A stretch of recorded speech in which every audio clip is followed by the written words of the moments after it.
We're continuing our coverage tonight on the debate over bringing grizzly bears back to Washington's North Cascades. Earlier this week, we heard from people who are in support of the plan.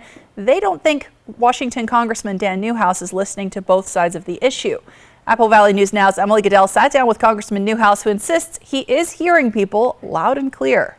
They also told me they took issues with some of the statements made by Representative Dan Newhouse, saying they were misleading. So I asked Newhouse to respond to some of their concerns. Newhouse has said the fact that 50 people spoke against the plan at a meeting in Okanogan County and only a half dozen spoke for it says it all. But supporters told me they didn't speak up at the meeting because they saw the other speakers treated poorly by the crowd. Well, there were several people that got up and spoke in favor of the proposal, and while people showed their reactions, you could tell were not supportive.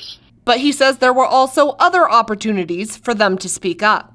If people were uncomfortable of speaking in front of a crowd, they could go into a room separately with a stenographer and provide their comments as well. Newhouse has called the plan illegal, but supporters say that's not true because the law he's referencing only applies to state agencies. Well, that's always the federal government's position that state laws, they are not held by state laws. Newhouse has also said grizzly bears could end up anywhere across the state. Supporters say if that does happen, they can relocate them under the bear management plan. But Newhouse says that's a problem. It doesn't really prevent interaction. It more is a response to if there is an interaction. And so, to me, that isn't the proactive kind of management that the people would expect to be comfortable having these bears in their midst. Newhouse has made statements about grizzly bears being 20 times more dangerous than black bears. But supporters pointed out that the statement comes from a website promoting black bears in Minnesota and doesn't cite any scientific study. So I asked Newhouse if he had any other sources for that statistic. Certainly, Emily, we're happy to get you any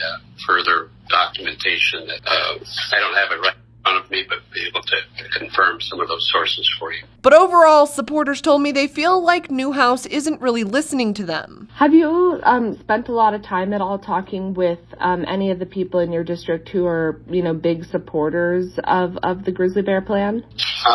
A little, yeah. We've talked to people on both sides. But supporters say it feels like Newhouse has already made up his mind. His response?